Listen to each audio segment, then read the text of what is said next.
Senadora Marisa y senador Mora, quisiera acompañarlos también en esas proposiciones.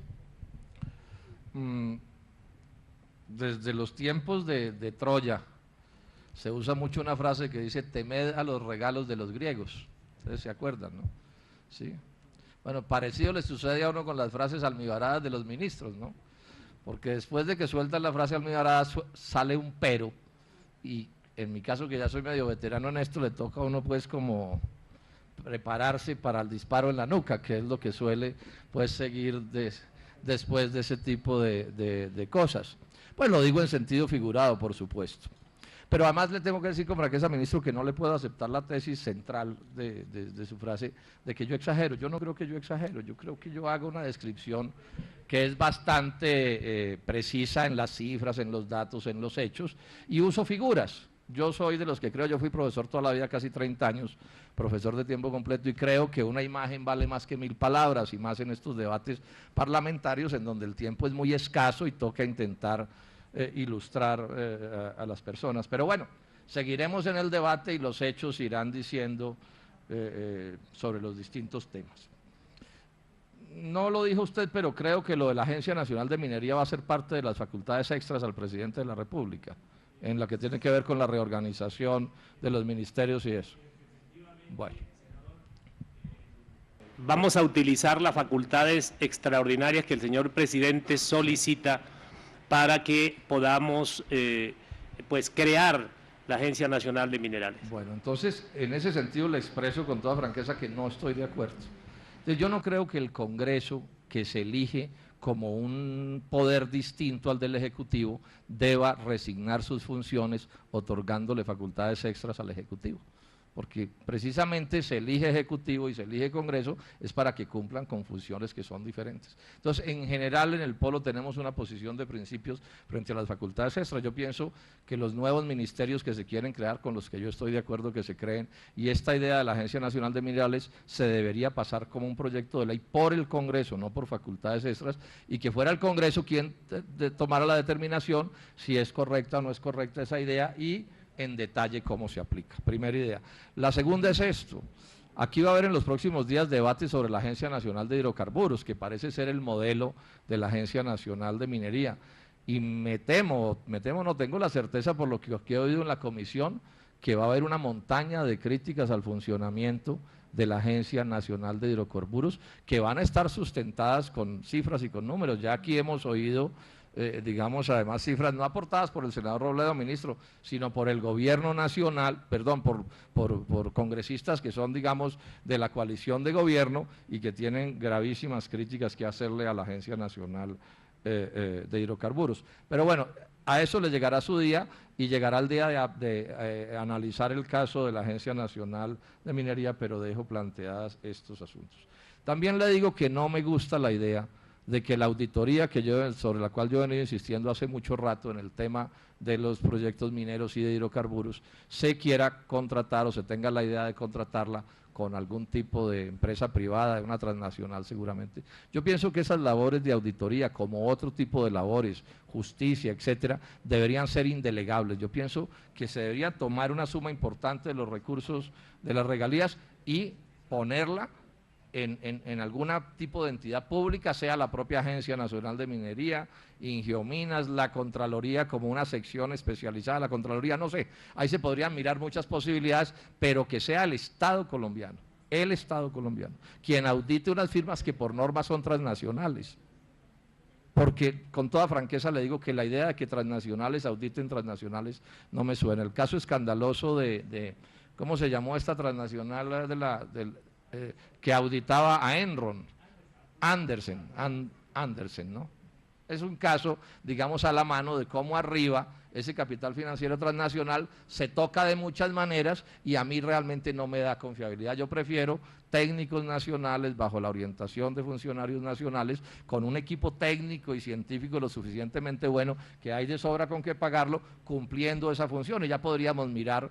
Puede haber varias ideas distintas, pero el punto es que se garantice que haya los recursos suficientes para que esa auditoría se dé, porque yo soy un convencido de que el Estado colombiano no está percibiendo, por fallas de auditoría, los recursos que debería percibir en estos proyectos.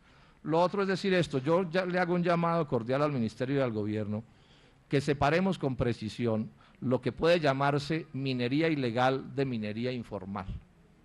Porque revolver los dos términos me parece inaceptable. O sea, a mí no me pueden echar en el mismo saco un minero pequeño o mediano colombiano que puede estar funcionando en un área sin título suficiente a la actividad de un mafioso que para lavar una plata se introduce en esta actividad. Porque digamos una cosa con franqueza, es decir, también en la banca hay lavado de dineros, o sea, todos los dineros que se lavan en el mundo se lavan a través de instituciones bancarias, pero ahí hay que separar unos casos de otros, el caso de un banquero que se equivoca en alguna cosa a un banquero que es un lavador de dinero. Entonces el problema aquí de las palabras, ministro, se nos vuelve muy importante. Yo pienso que es inaceptable meter en el mismo saco unas cosas con otras, que es mi preocupación con lo que acaba de suceder antier en el Bajo Cauca. Así sea técnicamente ilegal las dos cosas, pero quiero llamar la atención de que son actividades diferentes y se deben juzgar de manera diferente. Que remata dos cosas. Uno, por eso dije que no descartaba, ¿no?, la idea, y hay que analizarla y evaluarla, planteada por la representante Lucero Cortés, de una superintendencia minera, porque el país ha adquirido ya un tamaño en términos de producción que exige realmente que ese tipo de fiscalizaciones se haga con más rigor que lo que se ha venido realizando hasta ahora. Y en relación también con el otro aspecto, pero yo le pido, ministro, que me permita terminar, porque si no terminamos en interpelación de la interpelación y no terminamos nunca. No, con mucho gusto. Yo simplemente quería, pues... No, sí, pero, o sea, ¿cuál es el problema? Que entonces, o sea, alguien tiene que terminar. Y en las normas de aquí del Congreso está establecido que terminan los senadores citantes. Porque si no se nos vuelve la réplica de la réplica. Yo digo algo, usted dice algo, yo vuelvo y digo algo, y usted vuelve y dice algo, y aquí nos quedamos hasta su señoría termina. Hasta el fin de los días. Dos o tres cosas más. Entonces llamo la atención sobre que, es decir, un vendedor ambulante es una persona que probablemente esté violando las normas municipales cuando se para en una esquina a vender cualquier cosa. Pero llamar a un vendedor ambulante un ilegal me parece una desproporción, aun cuando técnicamente y legalmente puede que sí lo sea. Lo mismo digo con el caso de la minería o con el señor que vende minutos, ¿no? Entonces llamo la atención porque ese revoltillo que armó el gobierno nacional ayer, de meter en el mismo saco mineros informales, yo, con narcotraficantes, me parece absolutamente inaceptable. Yo pienso que es un problema de la pulcritud, ministro. Hay que separar unas cosas de otras. Aun cuando políticamente sea muy conveniente meter a todo el mundo en el mismo saco, pero ese tipo de cosas, yo insisto en que no se deben hacer. Y le hago un llamado muy directo al director nacional de la policía para que no proceda de esa manera. Sí, no puede ser que se meta todo en el mismo saco y se cree una confusión que repito, desconoce un fenómeno social que usted de alguna manera reconoce que existe, que es un lío que hay en muchas zonas del país, donde hay un problema social y legal y político y de todos los sortes. El caso de Marmato. Este es un caso que yo conozco muy bien, pues porque de allá vengo, de esos lados del país. Aquí hay un punto que es clave, ministro, que usted tiene que mirar. En Colombia hay 1000 municipios y yo diría que en todos hay problemas de riesgos inmensos. O sea, la historia de Colombia es una historia llena de riesgos por 1000 razones que no es del caso de tenerlos. Entonces a mí sí me parece muy extraño que prácticamente en el único municipio de Colombia que se decida trasladar el casco urbano sea preciso, porque en los demás municipios que también están en riesgo, ahí se van a quedar por los siglos de los siglos, y si el casco urbano se les cae encima, problema de ellos porque estaban ahí. Entonces a mí sí no me deja llamarme la atención que en el único casco urbano donde casualmente una transnacional necesita erradicar al pueblo para sacar oro, sea preciso el único que al gobierno nacional se le ocurra que hay que mover. Eso a mí no me lo... O sea, esa casualidad, yo en esas casualidades no creo. Pero además esto tiene esta importancia, ministro, échele ojo.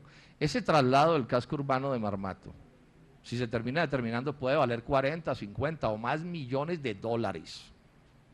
Si ese traslado, con el cual yo no estoy de acuerdo porque creo que es un atropello a esa gente, a esos compatriotas que han vivido ahí durante centurias, si ese traslado se hace por riesgo geológico, paga el Estado colombiano el traslado.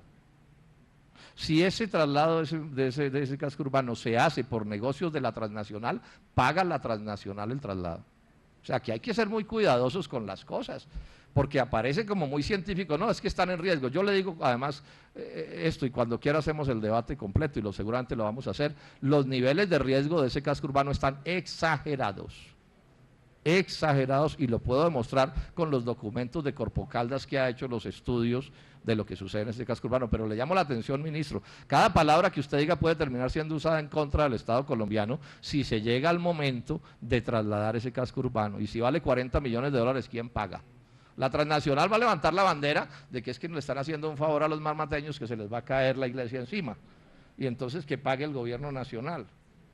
Pero yo lo que creo es que si ese traslado se termina dando, es porque la transnacional ha logrado imponer su proyecto de cielo abierto, y es porque se va a ganar una plata y no por necesidades del traslado de esos colombianos. El tema de las regalías. Bueno, en Marmato quiero mencionar una cosa que no mencioné. Hay otro pleito más, ¿no? Hay un estrellón durísimo entre esta Medoro Resource con mineros de la zona de Chandía y con la zona de 100 pesos. Que es otro pleito que es distinto, usted seguramente conoce, ministro, porque son cosas que tienen que ver con el suelo y el subsuelo. No me voy a detener porque no tenemos tiempo, pero ahí hay otro pleito. O sea, de una transnacional que llega a desconocer una serie de realidades económicas y políticas que allí están, y pienso que esos compatriotas hay que atenderlos con la debida atención. El tema de las regalías. Entonces el ministro dice, no, es otorgándole facultades extras al Ejecutivo, porque precisamente se elige Ejecutivo y se elige Congreso es para que cumplan con funciones que son diferentes. Entonces, en general, en el Polo tenemos una posición de principios frente a las facultades extras. Yo pienso que los nuevos ministerios que se quieren crear, con los que yo estoy de acuerdo que se creen, y esta idea de la Agencia Nacional de Minerales, se debería pasar como un proyecto de ley por el Congreso, no por facultades extras, y que fuera el Congreso quien tomara la determinación. Senadora Marisa y senador Mora, quisiera acompañarlos también en esas proposiciones. Desde los tiempos de Troya se usa mucho una frase que dice: temed a los regalos de los griegos. Ustedes se acuerdan, ¿no? Sí. Bueno, parecido le sucede a uno con las frases almibaradas de los ministros, ¿no? Porque después de que sueltan la frase almibarada sale un pero, y en mi caso, que ya soy medio veterano en esto, le toca a uno pues como prepararse para el disparo en la nuca, que es lo que suele pues seguir después de ese tipo de cosas. Pues lo digo en sentido figurado, por supuesto.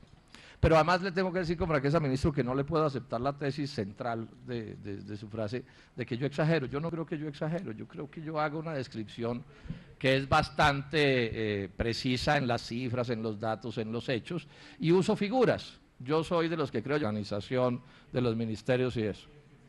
Bueno. Vamos a utilizar las facultades extraordinarias que el señor presidente solicita para que podamos pues crear la Agencia Nacional de Minerales. Bueno, entonces en ese sentido le expreso con toda franqueza que no estoy de acuerdo. Entonces, yo no creo que el Congreso, que se elige como un poder distinto al del Ejecutivo, deba resignar sus funciones. Yo fui profesor toda la vida, casi 30 años, profesor de tiempo completo, y creo que una imagen vale más que 1000 palabras, y más en estos debates parlamentarios en donde el tiempo es muy escaso y toca intentar ilustrar a las personas. Pero bueno, seguiremos en el debate y los hechos irán diciendo sobre los distintos temas.